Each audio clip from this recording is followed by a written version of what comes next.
ici d'Orval, et le froid qui pince et le vent qui balaie le pays.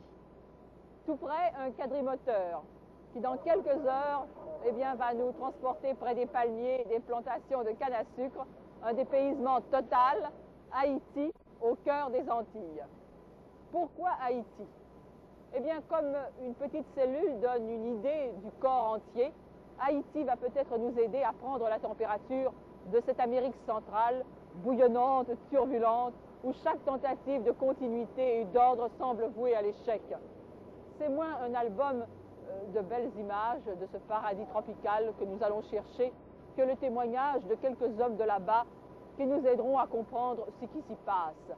Par exemple, quelles sont les raisons qui divisent l'Église et l'État? Est-il vrai qu'on y trouve une dictature? Quel est le rôle des États-Unis dans ce coin de l'Amérique? Est-ce que le pays est vraiment en banqueroute? Etc. Pourquoi Haïti encore? Eh bien, parce qu'on y parle français et que beaucoup de religieux et de religieuses de chez nous y sont missionnaires et que deux pays qui ont été jadis des colonies du roi de France ont peut-être des problèmes en commun et des moyens de se comprendre. Et maintenant, eh bien, en route pour Port-au-Prince, la capitale d'Haïti.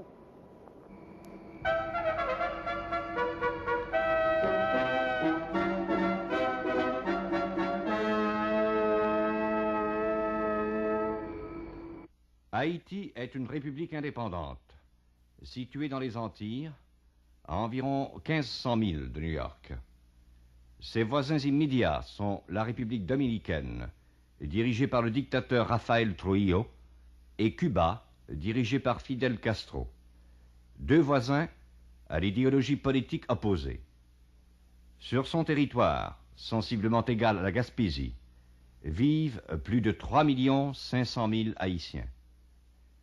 Le principal fait qui caractérise ce petit monde remonte à 1804, alors que Haïti, au cours d'une révolution, se libéra de l'état d'esclavage que lui imposaient Français et Espagnols et conquit son indépendance. Cette révolte a pris nom de délivrance, que chantent aujourd'hui les tambours de la nuit.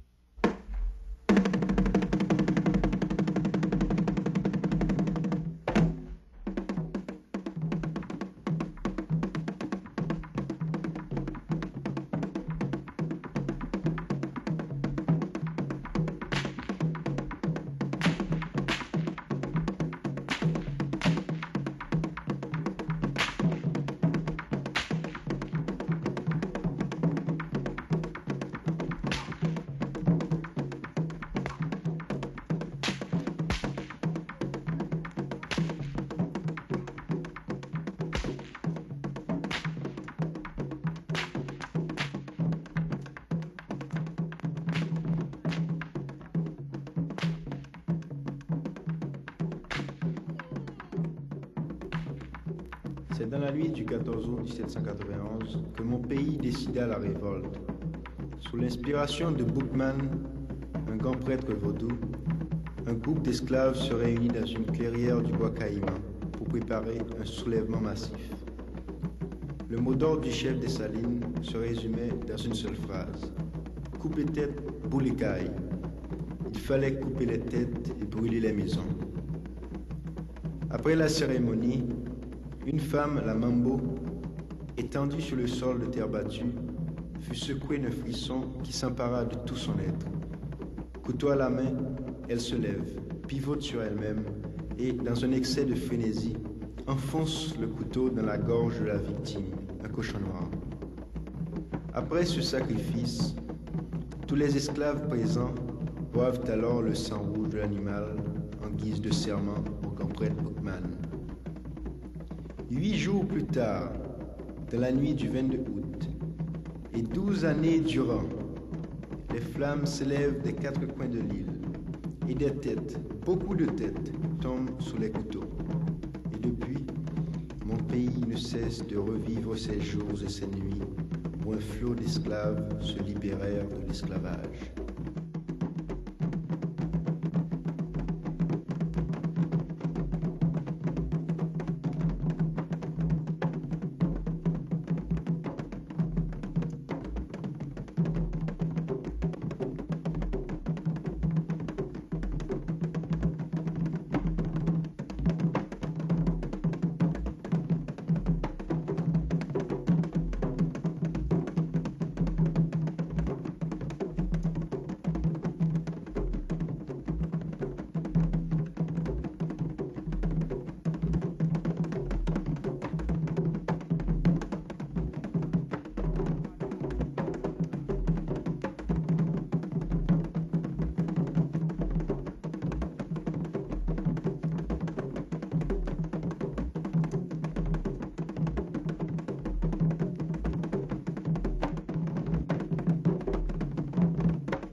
Oui, voilà, nous sommes à Port-au-Prince et notre première visite, eh bien, ça a été pour le Théâtre national d'Haïti, où nous avons vu une pantomime appelée La Délivrance, qui relate en quelque sorte une partie de l'histoire d'Haïti d'avant la Révolution. Et M. Anis Cazot va être notre guide, en quelque sorte, pendant cette visite en Haïti. Il connaît bien les mœurs de son pays. Et je voudrais que vous nous disiez, M. Cazot, qu'est-ce qu'un spectacle comme celui-là représente pour vous? Est-ce que c'est tout simplement du théâtre ou si c'est un petit peu plus émouvant que cela? C'est-à-dire, c'est du théâtre en partie, pour vous par exemple, mais pour moi, ça représente du théâtre et quelque chose. En plus? Oui, quelque chose en plus. Parce que cela représente notre délivrance à nous. La délivrance, par exemple, de mon père, de mes aïeux. Parce qu'autrefois, nous étions maltraités par les Français qui nous tenaient en esclaves ici. Et c'est par ce spectacle-là que vous venez de voir, c'est comme ça que nous avons eu notre délivrance. La Révolution, oui, c'est quelque chose qui joue encore un rôle dans la vie du Haïtien, vous y...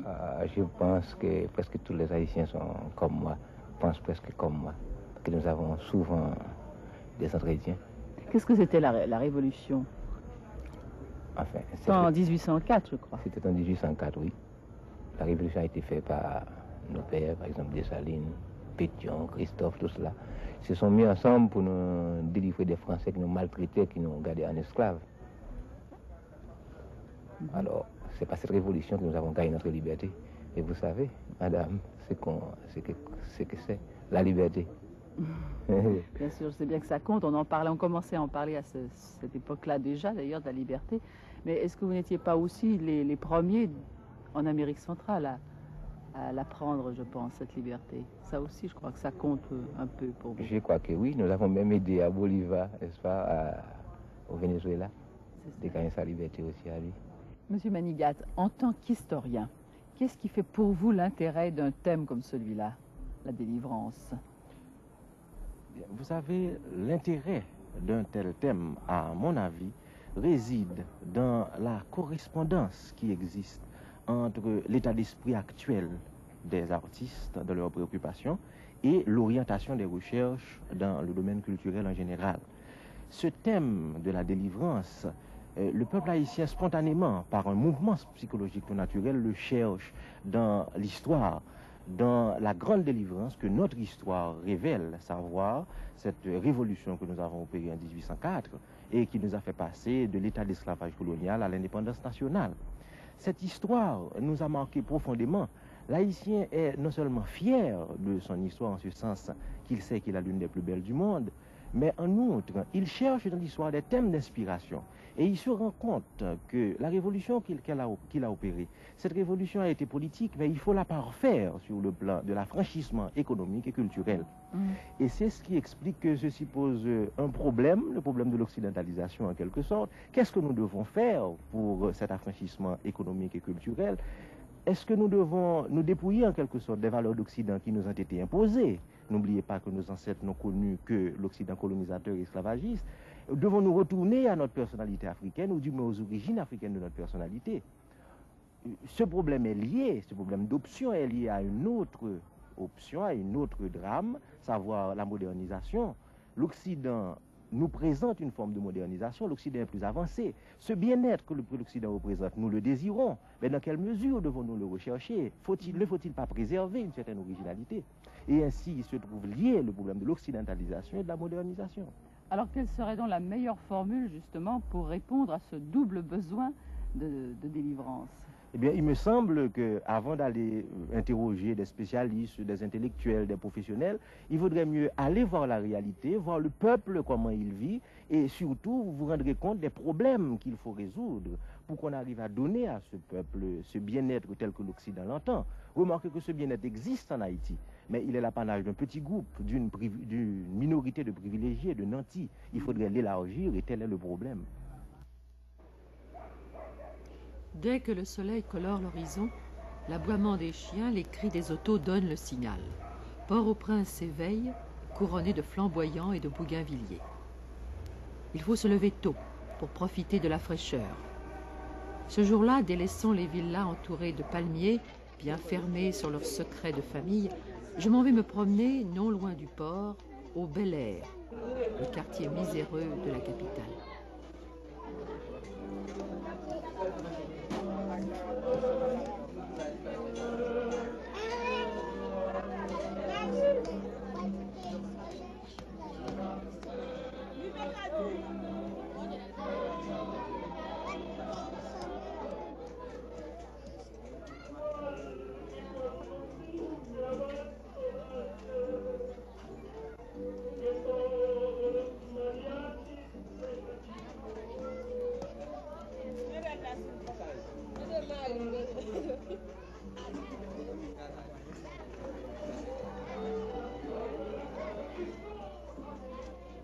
Un amas de cabanes, grouillant d'enfants, borde des ruelles boueuses, car l'égout en surface profite du caniveau. Ici s'entasse la population ouvrière de Port-au-Prince. Dans ce pays quasiment sans usines ni manufactures, presque toute la main-d'œuvre vient des campagnes, de l'arrière-pays, plaine ou montagne. Ils se sentaient à l'étroit, sans doute, sur le lopin de terre familial. La ville leur a semblé une source de bien-être.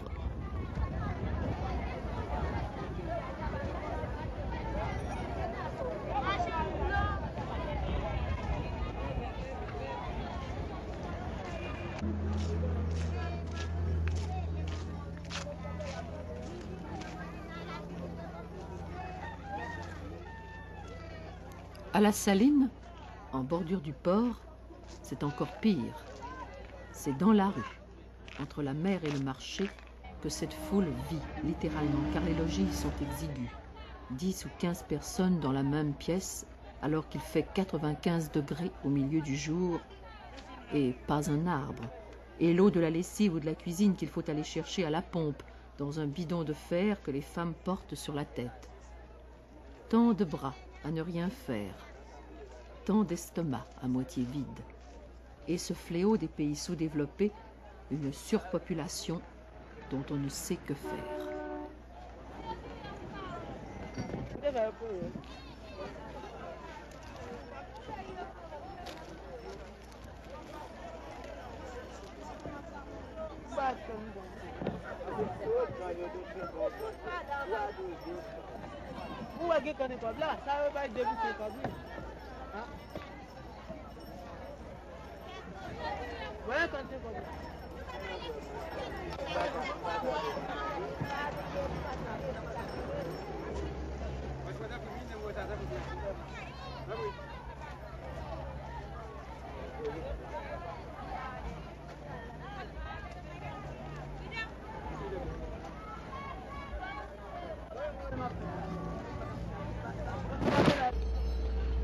Pour changer d'air, je vais au marché Vallière, le marché principal de Port-au-Prince. J'y trouve tout ce que produit la bonne terre d'Haïti, baignée de soleil et de pluie. On caquette au marché et pour vendre, on n'a pas la langue dans sa poche.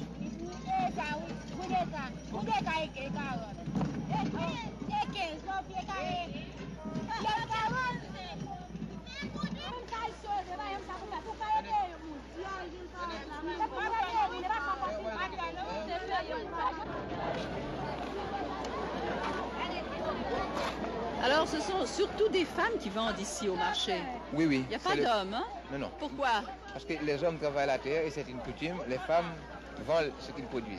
Ah bon? Et qu'est-ce qu'elles produisent surtout? Oh, dans la montagne, ils produisent des légumes Oui. comme les carottes, le navet, le chou, les tomates. Comme chez nous, quoi. Ouais, et bien dans la vallée, n'est-ce pas, ils font... C'est le riz qu'ils produisent. Surtout le riz, du riz oui, et des haricots, des patates aussi, le maïs. Et dans votre menu, dans votre régime, qu'est-ce que vous mangez surtout? Eh bien, c'est le riz, Oui. le maïs moulu, les haricots et de la viande. Et la viande tous les jours, tous les repas? Oh, oui. Dans tous les repas, oui, un peu de viande, surtout dans la semaine. Mais les dimanches, par exemple, et les jours de fête, c'est beaucoup plus grandiose. Qu'est-ce que c'est?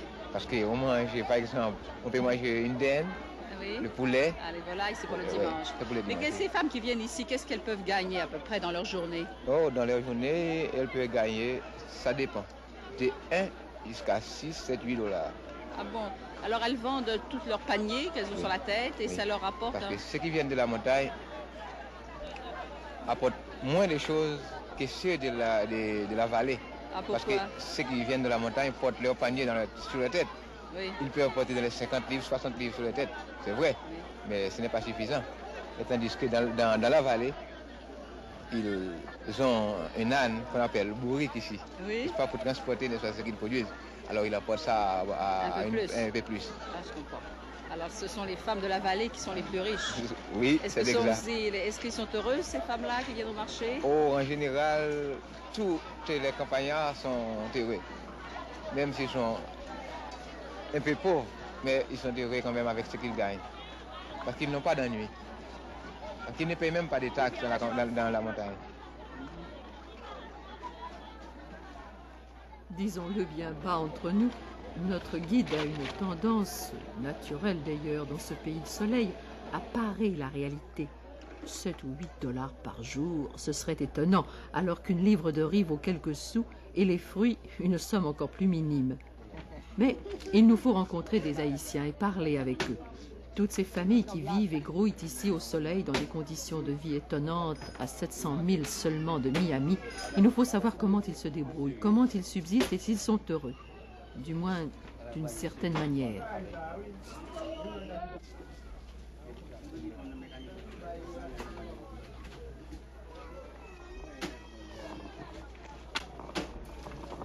Alors Anis, nous sommes ici avec vos amis qui jouent au domino. Oui, je vous les présente tous. Voilà, M. Léon, et Edner, François et Jacques. Bonjour Ce sont mes messieurs, amis. vous jouez au domino? Vous aimez jouer au domino, je crois. Tous, n'est-ce pas? Est-ce que vous travaillez, vous? Non, non. Et vous, monsieur? Non, non. Mais vous avez un métier? Quel métier? Maçon. Vous êtes maçon. Ouais. Et vous? Je ne travaille pas. Vous ne travaillez pas non plus? Et votre métier? Quand vous travaillez? Électricien. Électricien. Alors, comment vivez-vous actuellement? Par exemple, vous, comment pouvez-vous vivre? Comme je viens de me faire. Il dit que quand il veut me faire, cela veut dire quand il trouve quelque chose, il le fait. Ah bon? Et vous, par exemple, comment vous débrouillez-vous pour vivre? Et quand je trouvais quelque chose, je vais me débrouiller.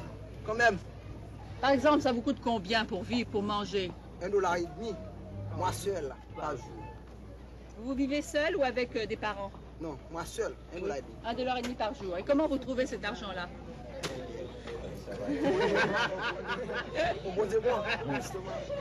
Il vous Vous dit, empruntez à des amis? Non, non. Quand J'ai il- des amis, mais ce n'est pas ici. Oui. Dans le province. Et vous, monsieur, vous travaillez, vous? Oui, Alors, vous gagnez votre vie. Qu'est-ce que vous gagnez par jour? $2 par jour. Vous avez des enfants? 2. 2 enfants. Et vous pouvez manger, payer le loyer avec $2 par jour? Je ne pas joindre ça, je me dégager. il veut vous dire qu'il se dégage autrement Oui. pour avoir un peu plus, pour payer ses loyers et nourrir ses enfants. Je ne veux pas rester. Alors, vous travaillez, qu'est-ce que vous faites pour vous débrouiller? Maçon. Maçon. Bien. Est-ce que vos enfants vont à l'école? Pas encore. Est-ce que vous avez l'intention de les faire instruire? Mais oui. Ils vont être maçons comme vous, vos enfants? Non. Qu'est-ce qu'ils vont Les faire? autres métiers. Il y a d'autres métiers? Lesquels?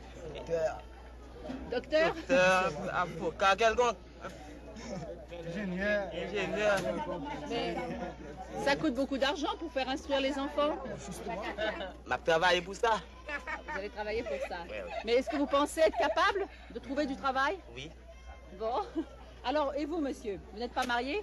Non, non, un célibataire. Et la dernière fois que vous avez travaillé, c'est quand? Quand vous avez travaillé la dernière fois? C'est-à-dire que. Appelez. Ça Appelez. a passé à 2 ans. Il y a 2 ans? Mais justement.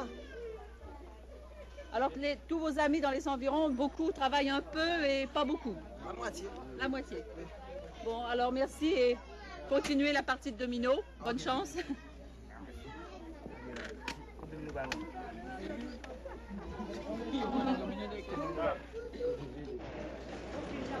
Les rues commerciales de Port-au-Prince, avec des arcades qui abritent du soleil.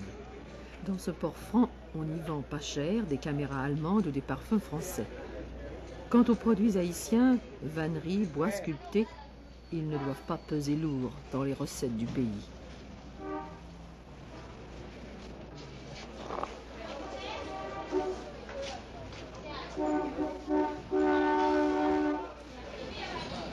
Alors à Nice, nous sommes toujours dans la grande rue de Port-au-Prince. Oui, mademoiselle. Il y en a du monde. Ah oui, c'est comme ça parce qu'il y a les magasins et puis ils vont au marché qui n'est pas. Il y a l'air d'avoir beaucoup de gens qui font rien, c'est normal. Oui, ceux qui ne travaillent pas, quelquefois, ils viennent juste. Tiens, on va demander avec ce garçon-là. Bonjour. Bonjour, madame. On peut vous déranger? Non. Vous faites, vous vous reposez? Qu'est-ce que vous faites d'habitude? Vous travaillez quand même? Oui, je travaille un petit peu. Dans quoi? Je fais électricité. Dans l'électricité? Oui. Dites-moi, nous on arrive en Haïti, on voudrait savoir ce que pensent les Haïtiens. Est-ce que vous êtes heureux? Oui, je suis heureux. Vous Nous êtes sommes heureux? très heureux. En Haïti? Oui. Parce qu'il fait beau? Parce qu'il y a du soleil? Il fait beau, il fait beau. Nous sommes habitués. Oui. Dites-moi, est-ce que vous avez une ambition? Est-ce que vous rêvez à autre chose? Oui, j'ai rêvé à autre chose. N'est-ce pas? À Mon quoi? ambition, c'est de partir pour l'étranger. Oui? Oui. Mais pourquoi faire? Et alors, je vais me faire aviateur. Oui? C'est pourquoi vous voulez partir à l'étranger? Parce que ici, c'est pas exactement ce que vous voulez? Ce n'est pas exactement ce que je fais. Pourquoi? Vous voulez gagner beaucoup d'argent? Oui, je voudrais gagner beaucoup d'argent. Est-ce que les jeunes pensent comme vous? Il y a beaucoup de gens qui pensent comme moi. Pourtant, vous avez une petite île qui est comme un paradis. Mais vous n'êtes pas heureux ici. Oui, je suis heureux un petit peu. Mais vous voulez autre chose. Oui, je voudrais autre chose. Mais vous ne savez pas exactement quoi. C'est le cinéma qui vous apporte ces idées-là? Oui, c'est bien ça. C'est ça? C'est le cinéma. Alors, vous prenez l'avion et vous vous en allez en Amérique. Oui. Faire fortune. Ben, espérons que ça va réussir. Vous allez peut-être regretter Haïti, par exemple. J'espère. Au revoir, bonne chance. Bye bye. Merci. Alors nous, on continue notre chemin à travers les rues. C'est ça.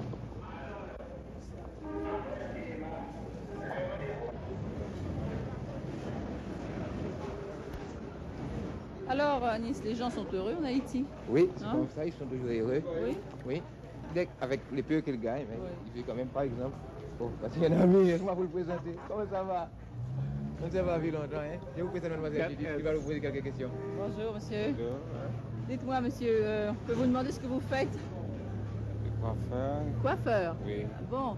Et est-ce que vous gagnez assez votre vie? Qu'est-ce que vous gagnez par mois? Minimum $60 par mois, $2 par jour. À peu près. À peu près. Enfin, des jours qu'on gagne plus, des jours qu'on gagne moins. Oui. Alors, tous vos comptes faits, là, ça fait une soixantaine de dollars. Oui. 60 dollars par mois, évidemment, au Canada, pas mal, oui. c'est pas beaucoup. Mais ici, en Haïti, est-ce qu'on vit avec 60 dollars par mois? Oui, on peut vivre. On peut vivre? Ça veut dire quoi, ça? Juste manger? Juste manger. Alors, c'est-à-dire, il faut dire, durant la saison, comme coiffeur, puisque vous travaillez, Oui, ça, on gagne plus, oui. vous gagnez plus. Oui. Par exemple, décembre, janvier, février. Comment c'est différent? Durant la saison touristique, vous pouvez faire environ, on allait C'est-à-dire en mode 5, saison, 6, 7, 8 dollars par jour. Non, mais ça, en mode saison, $2 par jour. Au mois de saison, quand il n'y a rien comme maintenant, alors vous faites 2 dollars par jour. Ah bon, parce qu'il y a deux saisons pour les coiffeurs. Il y a la bonne saison, Oui, les gens se la font couper saison les cheveux. touriste, oui. Ah, les touristes. Ah, vous êtes coiffeur pour les touristes, Oui, bien oui, sûr. dans l'hôtel, oui. Et dans les saisons mortes, là, à ce moment-là, qu'est-ce que vous faites à ce moment-là? Quand vous Peut-être êtes... au courant d'année, mais au maximum $60. Combien on fait? Au minimum $2 par jour. Ouais. Alors il met au minimum pendant l'année 2 dollars par jour. Avec ce qu'il gagne, Oui, en faisant la balance, ça lui fait un 2 ou 3 dollars par jour. ça c'est une moyenne. Bon. C'est la moyenne. Alors, non, mais ce qui est intéressant de savoir, c'est pendant la saison morte, vous n'avez pas votre moyenne. À ce moment-là, comment vous vous débrouillez pour vivre? Vous empruntez, vous allez chez les amis? Oui. On se débrouille comme ça, oui. Mais qu'est-ce que ça veut dire se débrouiller en Haïti? Non, mais il vous a dit que c'est pendant que la saison n'est pas bonne qu'il fait 2 dollars par jour. Ah oui. Lorsque la saison est bonne, il peut faire 5, 6, 7, 8 dollars par jour. Oui, 10, $15. Alors vous êtes heureux? Vous n'espérez pas Ça plus? marche un peu mieux, oui. Non, mais est-ce que vous êtes heureux? Ça va, oui? Vous êtes content avec ça? Est-ce qu'on s'entend heureux avec ça? Est-ce qu'on vit au moins? Non, oui, naturellement. Oui. Oui. Vous avez plus? Mieux que ça, oui. Ouais. Il dit qu'il est content, mais il aimerait avoir un peu mieux.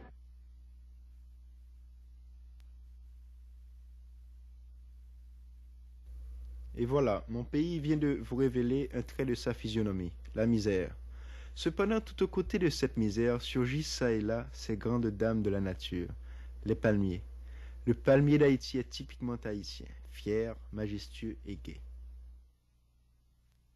Monsieur Cazot, nous avons rencontré, grâce à vous d'ailleurs, plusieurs Haïtiens dont la vie est assez dure, quelques-uns étaient chômeurs, etc. Mais quel est le caractère du Haïtien devant tant de difficultés? Eh bien, ces Haïtiens que vous voyez, même il y en a qui travaillent, par exemple, peut-être 4 mois sur l'année, mais avec la musique qu'il aime, le tambour, etc., la guitare, les choses comme ça, il aime à bambocher. Vous savez ce qu'a fait du bambocher? Oui, on comprend bien ça, on connaît ça au Canada aussi. Vous dire que vous êtes gay. Comment? Vous êtes gay dans l'ensemble. Ah oui, dans l'ensemble, on est toujours gay ici. Même si on n'a pas beaucoup d'argent, mais on est toujours gay. Est-ce que c'est parce que vous êtes un peu insouciant du lendemain, vous? On est bien, c'est-à-dire le pays est comme ça, les hommes sont nés comme ça. Ils sont comme ça, ils sont toujours dans la voie. Parce que je ne sais pas si c'est parce qu'ils sont libres, ils se sentent réellement libres. Je ne sais pas si c'est pour ça. Mais on se sent avec une gourde de dégoût en poche. On peut prendre un petit clairin, n'est-ce pas? Alors là, on est... Le petit clairin, ça joue un grand rôle dans votre vie, ça? Ah oui, le petit clairin, ça, c'est quelque chose... Qu'est-ce que c'est, ça, de clairin? Eh bien, c'est fait avec la canne à sucre. C'est un rhum comme le gin, par exemple. C'est tout blanc. Ah, c'est un petit rhum... Ouais, un petit rhum. Petit rhum populaire. On peut avoir ça pour 1 centime, un petit verre. Avec donc un petit verre de clairin à 1 centime, et puis aussi de la musique, je crois. Et de la musique, n'est-ce pas? Alors, vous voyez ça, avec 10 centimes, on peut avoir 10 coups. 10 coups, et puis en dansant, alors là... Oui, je comprends que ça fait oublier bien des choses, tout ça. Mais quand vous parlez de musique, est-ce que vous parlez de ces disques populaires qu'on entend un peu partout en Amérique, ou si vous en tenez à de la musique originale? Nous avons notre musique créole qu'on appelle le merengue. La merengue, ça c'est une danse. Si, c'est fait en Haïti, c'est d'ici qu'on a composé ça, qu'on a fait ça. Oui. Est-ce que la merengue, ça vient du vaudou, de la musique vaudou? Et en partie, oui. En partie. Est-ce que ça compte encore beaucoup, le vaudou, dans la vie d'un Haïtien? Eh bien, maintenant, ça est presque éliminé. Il y a à peu près 2% qui pratiquent le vaudou maintenant. Mais vous, par exemple, vous avez assisté déjà à des cérémonies vaudou? Oh, beaucoup. Parce que lorsque j'avais 10 ans, il y avait beaucoup de vaudou dans le pays. J'en ai vu beaucoup, j'en ai assisté beaucoup. Et même, je sais que beaucoup de Haïtiens sont catholiques, n'est-ce pas? Oui, oui. Vous, par exemple, vous êtes catholique? Oui, je suis catholique, oui. Mais est-ce que ça empêche un catholique d'assister à une cérémonie vaudou, le fait qu'il soit catholique? Eh bien, d'après l'Église, on ne doit pas. Oui. On ne doit pas le faire. Mais il y a des gens qui le font, qui pratiquent le vaudou et vont à l'Église catholique en même temps. En général, presque tous les vaudouistes qui sont ici, ils pratiquent le vaudou et puis il va aller à la messe, oui. Et en somme, il est sûr avec 2 églises, il est plus sûr qu'avec une. C'est une façon peut-être de voir la chose. Voilà, c'est depuis l'arrivée des Français ici. Ils étaient esclaves et on ne permettait pas de pratiquer le vaudou. Alors ils ont pris les photos de la Vierge Marie, comme ça, de ces statues, ils ont mis ça chez eux, pour faire comprendre aux Français qu'ils pratiquaient la religion catholique. Oui. Mais quand il leur fallait faire une cérémonie, c'est comme ça qu'ils le faisaient.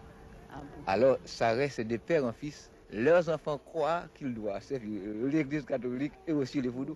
Ah, je comprends. Vous comprenez? Dites-moi, est-ce que vous avez entendu parler de Monseigneur, vous connaissez Monseigneur Poirier? Oh, très bien. Et vous savez qu'il y a eu des ennuis entre l'État et la hiérarchie. Hein? Vous, personnellement, qu'est-ce que vous en savez et qu'est-ce que vous en pensez? Ah, moi, tout ce que je peux vous dire, le peuple, maintenant, pas avant, est d'accord avec le gouvernement, n'est-ce pas, et tout. Parce que Monseigneur Poirier fait partie de la bourgeoisie depuis 1804, qui est ici, les pères bretons qui sont ici. Les pères bretons? Les pères bretons, les Français. Ce sont les prêtres français? Oui, les clergés français. C'est que le clergé fait partie de la bourgeoisie qui est à seulement, je peux dire, à 2%. Et il laisse l'arrière-pays dans l'ignorance. Et avec les gouvernements comme celui que nous avons maintenant, et le gouvernement estimé qui était avant, aussi, par exemple, le président Duvalier, lui, a fait construire des écoles, près de 50 écoles dès son arrivée maintenant. Alors le peuple, voyant que le président Duvalier veut les éclairer... Il est derrière lui. Mais est-ce que ça veut dire que vous préférez, vous, un clergé haïtien? Est-ce que c'est ça votre problème? Eh bien voilà, nous ne désirons pas un clergé haïtien, un clergé français. Nous désirons plutôt maintenant un clergé haïtien, puisque les Français ne font absolument rien. Ils ne font qu'aider la bourgeoisie et laissent le peuple dans l'arrière-pays dans l'ignorance. Alors en fait, c'est parce que... Vous pouvez le constater, parce que vous pouvez le voir, parce que vous êtes ici en Haïti, vous pouvez voir ça. Alors en somme, la conclusion de tout ça, c'est que vous voudriez un clergé haïtien. un clergé haïtien ou peut-être une autre nation, je ne sais pas si ce sera le Canada ou bien l'Américain, mais pour les Français, ils nous ont trop bluffés.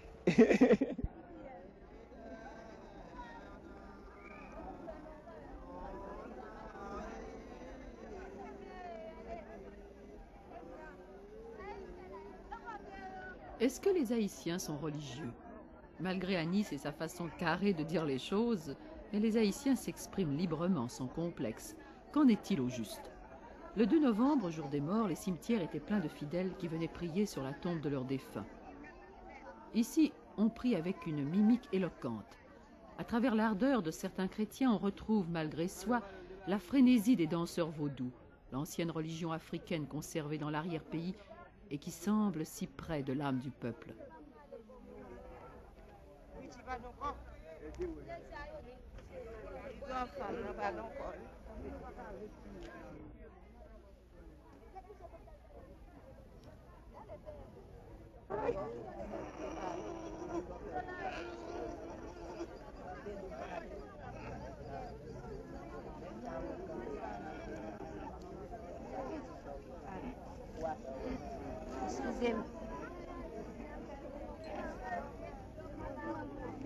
À ces chrétiens fervents, il est resté souvent des gestes, des superstitions vaudou.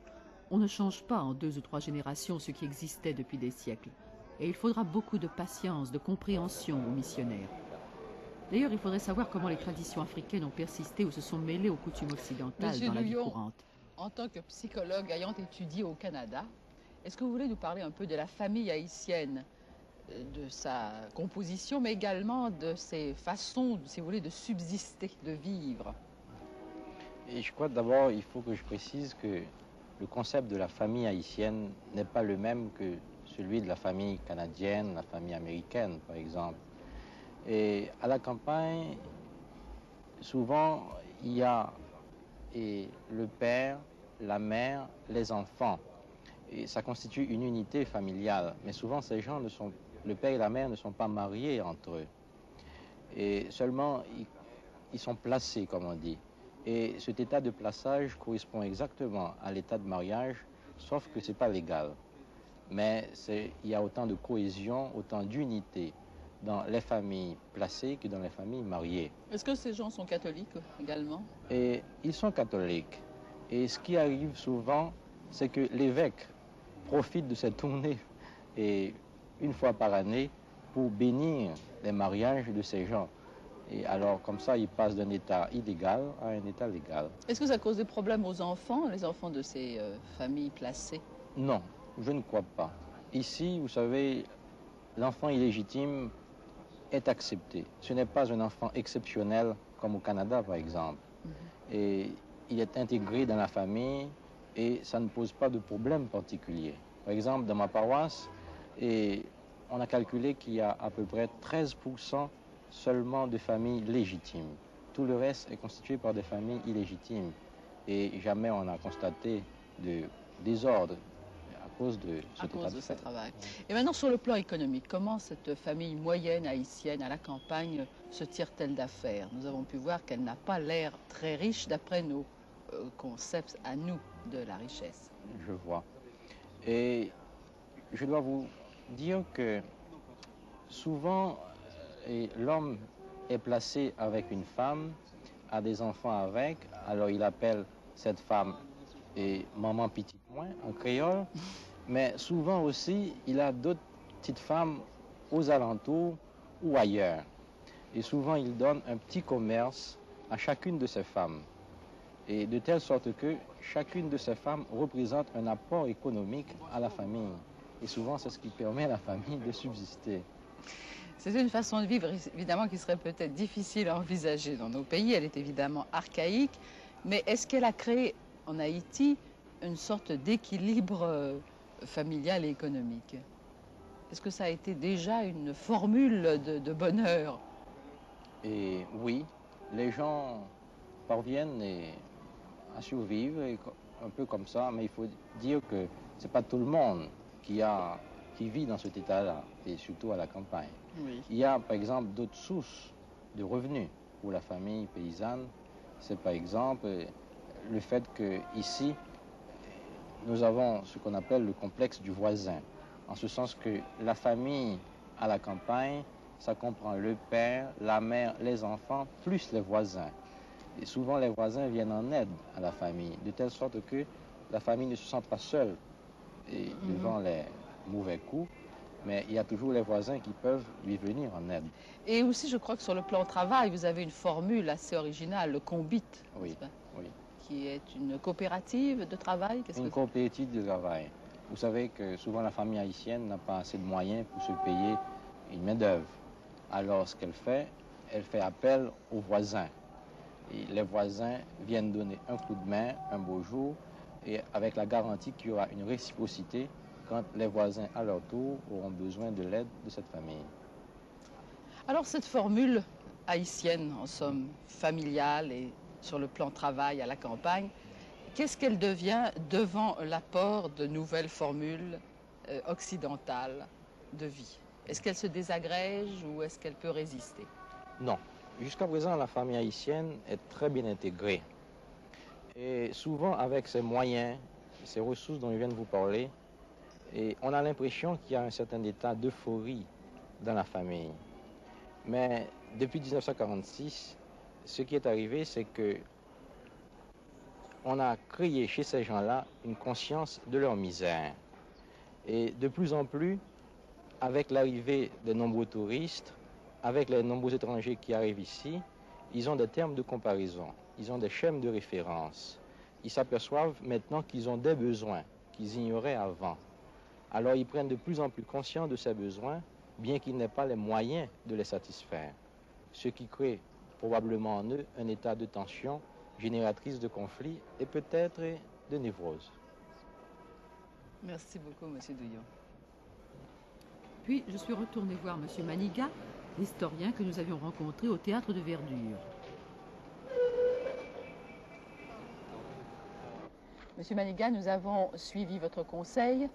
Nous nous sommes promenés dans Port-au-Prince et dans les environs. Nous avons essayé de rencontrer le plus de Haïtiens possible. Nous avons été au marché, dans la rue, nous avons vu des chômeurs. Nous avons vu qu'effectivement, il y a beaucoup de misère en Haïti. Est-ce que vous pourriez aujourd'hui nous dire ce qui caractérise cette misère et en somme nous en faire l'analyse? Bien, si vous le voulez, partons des deux conditions de base de la situation haïtienne actuelle à mon sens, à savoir qu'il y a d'une part une utilisation insuffisante des ressources connues, tant naturelles qu'humaines, ensuite, par exemple, de méthodes inefficientes de production, de l'archaïsme, du manque de dynamisme de l'organisation sociale. Et que, conséquemment, d'autre part, il y a un niveau de vie très bas lié à des problèmes de pauvreté massive que vous avez certainement constaté. Oui. Voilà, grossièrement présenté, ce qui me semble être une première approche valable du sous-développement haïtien. Ce qui rend le problème socialement plus aigu, c'est qu'en même temps, on trouve chez nous un petit monde restreint en nombre, et qui vit en général dans les villes, à Port-au-Prince particulièrement, et qui bénéficie des conditions les plus confortables des sociétés dites industrielles. Il y a ainsi une juxtaposition de populations d'âge économique et culturel différents. L'archaïsme et le moderne se côtoient, symbolisés par exemple en économie agricole par l'usage de la roue à côté de celui du gros tracteur international dernier cri. Ces deux mondes ne sont pas contemporains. Oui. Alors est-ce que ça veut dire que cette question sociale, vous la posez en tant que formule riche-pauvre? Je pense que c'est beaucoup plus complexe. Et je pense qu'il y a, au fond, non seulement un problème de relation entre riches et pauvres, mais un problème de coexistence de deux mondes différents. Je pense que j'ai par là le fond même de la question sociale haïtienne. Et est-ce que l'intellectuel haïtien prend conscience actuellement de ces problèmes-là? De plus en plus certainement, surtout depuis ce mouvement que nous appelons la Révolution de 46, qui a amené un certain nombre d'idées sociales, disons, oui, à l'ordre du jour. Est-ce que vous entrevoyez des solutions à ces problèmes? Entrevoir des solutions, il me semble que c'est même une nécessité pour nous, Haïtiens. Évidemment, nous ne pouvons pas dire que nous avons trouvé des solutions, mais nous sommes à la recherche de formules. Nous sommes à la recherche de formules marquées surtout au coin de l'efficacité. En tout cas, il est évident que des succès limités ont été obtenus dans certains domaines.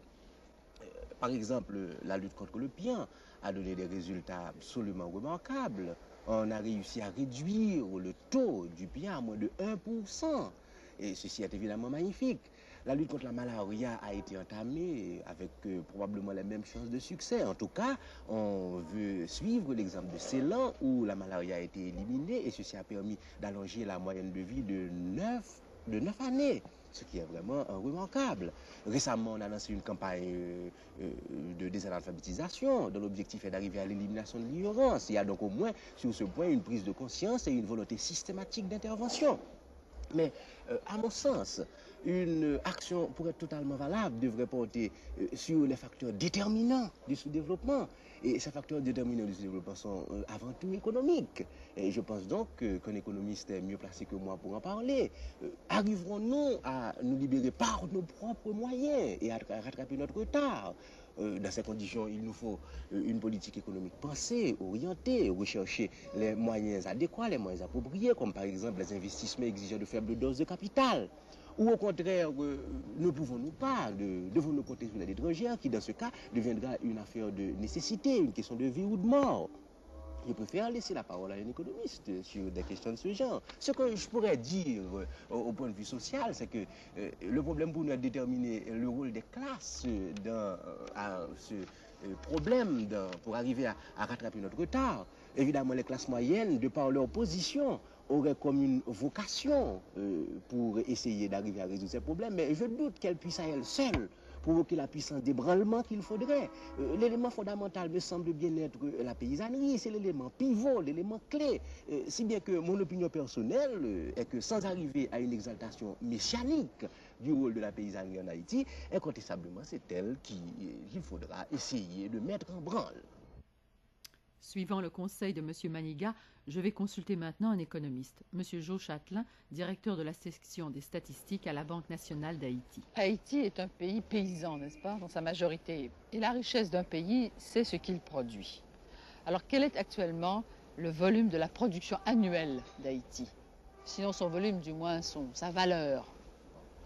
Selon les derniers travaux de nos statisticiens, il faudrait chiffrer aux environs de 250 millions de dollars la valeur globale de notre production, c'est-à-dire la valeur de toutes les marchandises créées, de tous les biens, services produits pendant une année par l'ensemble de notre population. J'ai l'impression que ce chiffre-là est celui de quelques grandes maisons en Amérique du Nord, par exemple. Vous avez absolument raison.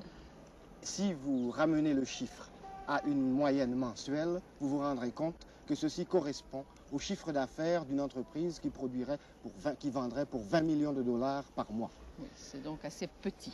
Et je suis d'accord, je conviens avec vous que ce sont des résultats de nature à donner le vertige, surtout lorsque l'on pense dans le sens progrès du niveau de vie, bien-être, élévation du standard de vie de notre population, pour l'aligner à ce que l'on obtient ailleurs, dans des pays comme le vôtre ou aux États-Unis.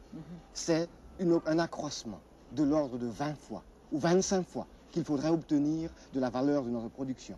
Et pour nous, économistes, nous voyons en substance notre problème de la misère de cette façon. Le drame, c'est qu'un si grand nombre de gens, travaillant beaucoup, produisent si peu parce qu'ils travaillent si mal, de manière si peu productive, si peu efficace. Ils travaillent de manière archaïque souvent. Est-ce qu'il y a donc moyen d'élever la production d'Haïti? Certainement, il y a des moyens de modifier les rendements de cette production agricole paysanne et des essais ont été faits pendant les années récentes qui nous indiquent par exemple que l'on peut augmenter, faire passer de 1 à 4 le volume de la production de café, faire passer de 1 à 30 la production de cacao obtenue sur un hectare. Nous avons vu des producteurs de légumes produisant un revenu passant de 40 $ d'une année à 600 $ au bout de 3 ans. Ce qui se fait, je crois, actuellement par l'instruction du paysan, n'est-ce pas?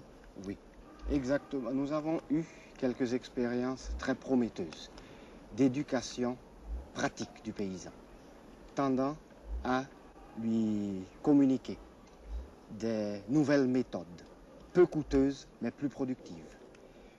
Cette éducation, elle est en général aussi du type communautaire. C'est par la coopérative que l'on essaye de généraliser, d'atteindre le plus grand nombre de ces producteurs. Et Les résultats ont été, je dois le dire, absolument impressionnants. La coopérative, suivant les propres termes d'un de nos paysans coopérateurs, agirait comme une sorte de centrale électrique qui, placée à un endroit donné, envoie de la lumière très loin. Et c'était sa façon, imagée à ce paysan, d'expliquer que ce processus de dissémination des connaissances nouvelles se réalisait d'une manière presque imperceptible. Les nouvelles façons de tuer les chenilles se communiquent immédiatement et leur permettent de conserver la plus grande partie de leur récolte de légumes.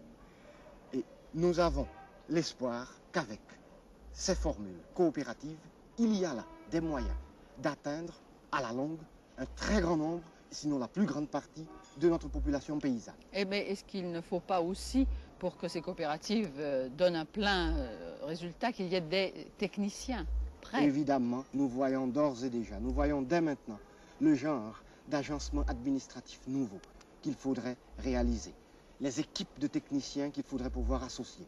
Nous savons certainement que sur le plan de la constitution d'une administration du développement économique, il y a énormément à faire. Beaucoup de travail encore à abattre.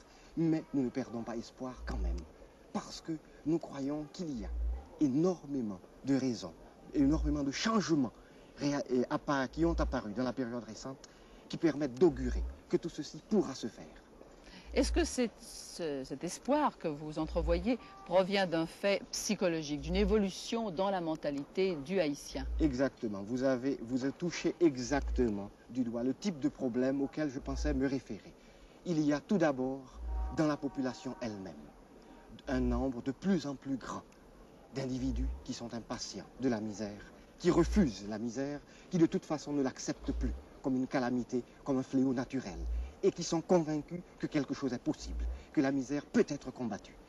Il y a en second lieu, dans la jeunesse intellectuelle, fascinée et intéressée, hypnotisée par ce même genre de problème, une énorme curiosité, cette fois relative aux moyens pratiques de sortir, de triompher de cette misère. Et presque tous réalisent que c'est à travers le développement de la production que cela doit se réaliser. Je les vois maintenant de plus en plus s'intéresser à ce genre de problème d'organisation économique, non pas comme il y a une quinzaine d'années, les intellectuels le faisaient, en vue de satisfaire leur curiosité, la compréhension du monde, de la vie sociale, mais en vue de l'action maintenant. Ce groupe d'étudiants de l'École normale supérieure et de l'École des hautes études internationales de Port-au-Prince représente en quelque sorte les cadres, l'élite de demain. Et il est intéressant de savoir ce qu'ils pensent des problèmes de Haïti.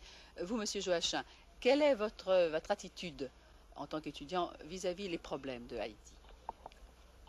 L'attitude des étudiants haïtiens devant le problème haïtien peut se caractériser par la conscience d'une double responsabilité. Une responsabilité d'abord devant le présent, une responsabilité également devant l'avenir. Devant le présent, l'étudiant d'abord considère qu'il est un peu insatisfait de ce qui se fait, de l'action des aînés. Il voudrait apporter un changement à ce qui se fait, à l'action des aînés. Cependant, il croit qu'auparavant, il lui faudrait se préparer à remplir son rôle, parce qu'il ne voudrait pas, lui aussi, il ne voudrait pas arriver et déboucher sur une faillite, je dirais. Est-ce que ça vous inquiète, cet avenir dont vous vous sentez responsable? En fait, le problème, d'après nous, est un problème de préparation. L'essentiel pour nous, c'est de nous préparer à remplir ce rôle. Et comme c'est notre tâche actuelle, nous ne voyons pas l'avenir de Néam Rose. Bon. Et vous, mademoiselle, quels seraient à votre avis les meilleurs moyens à prendre justement pour résoudre ces problèmes qui concernent Haïti? Les meilleurs moyens sont une instruction adéquate en face de ces problèmes. C'est-à-dire une instruction qui nous propose des moyens pratiques, efficaces pour les problèmes haïtiens. Donc nous devons cesser d'étudier d'une façon théorique ce qui se fait dans tous les pays en général, mais voir ce que chaque pays peut apporter à notre pays sous-développé, comment nous pouvons adapter ce qui se fait ailleurs, les moyens pratiques, modernes, aux problèmes haïtiens. Bien. Et vous, je vais vous demander à vous deux peut-être, pour avoir une double opinion, un garçon et une fille, est-ce que vous établissez une certaine hiérarchie des problèmes, vous, mademoiselle? S'il y avait une hiérarchie à établir, quels seraient ceux que vous placeriez au-dessus? D'après moi, la première préoccupation de l'étudiant haïtien est dans la qualité de l'enseignement qu'il reçoit. C'est-à-dire qu'il voudrait avoir des professeurs compétents, donnant un enseignement adéquat, avec des méthodes de travail et qui puissent répondre à ses besoins, comme par exemple des bibliothèques modernes, des laboratoires, etc. Donc vous êtes sévère et vous jugez l'enseignement qu'on vous donne. C'est-à-dire on ne juge pas, mais on voit ce qui pourrait l'améliorer et lui rendre plus efficace, le rendre plus efficace. Et vous, monsieur? Moi, j'abonne aussi un peu dans le sens de Mademoiselle Pierre-Noël, mais je place surtout un premier point, un premier lieu, et les conditions de fonctionnement de l'Université d'Haïti. Je serais pour une amélioration de ces conditions d'enseignement. Ouais, car l'évolution de la mission de l'université veut qu'elle change ses méthodes d'enseignement. Il faut qu'elle fasse un effort pour dispenser à l'élève, à l'étudiant alors, un savoir qui l'habilite à remplir efficacement son devoir de citoyen de demain, qui permette l'épanouissement d'une culture nationale orientée vers les besoins de la société. Merci. Et maintenant, je vais vous demander, mademoiselle, vous, qu'est-ce que vous cherchez à l'université? Qu'est-ce que vos études, à votre point de vue, vont vous apporter? D'abord, un perfectionnement de mes capacités intellectuelles, une meilleure formation de pensée me permettant une meilleure technique de travail et précisément les sciences sociales que j'étudie ayant pour objet l'humain, la connaissance des problèmes qui concernent l'humain et les moyens de les solutionner avec efficacité. Est-ce que c'est dans l'espoir, eh bien, à votre tour, un jour, d'essayer de résoudre ces nombreux problèmes qui se posent ici? C'est le but de tout homme qui... Est-ce que c'est pour vous le principal problème? C'est le principal problème? À l'université? En tant que haïtienne? Haïtienne, j'ai dit. Mais que si. C'est le principal problème. Oui. Vous, monsieur, je vous demandais, est-ce qu'il y a un patriotisme actuel que rencontrent les jeunes de notre âge? À mon avis, le patriotisme a toujours existé et il a toujours été très fort en Haïti. Ouais, dès même le début de l'existence de l'État haïtien, il s'est créé une sorte d'euphorie qui a favorisé l'établissement de ce patriotisme. Mais à l'heure actuelle, vous voyez, les jeunes ne veulent plus de ce patriotisme à caractère affectif qui caractérisait leurs aînés, ce patriotisme de panache qui s'exprimait dans de grands mots, qui parlait de grands sentiments. Mais nous voulons quelque chose de plus concret. Nous voulons baser notre patriotisme sur deux choses. Les besoins du pays, besoins de toute espèce, et d'autre part sur les possibilités du pays. Nous ne voulons pas importer chez nous sans aucune adaptation ce qui se fait en Europe, en Asie ou dans les autres pays d'Amérique. Nous voulons un patriotisme haïtien, c'est-à-dire qui voit ce dont a besoin Haïti et les moyens dont dispose Haïti pour répondre, pour satisfaire ses besoins. Et c'est dans ces deux termes que se résume notre patriotisme.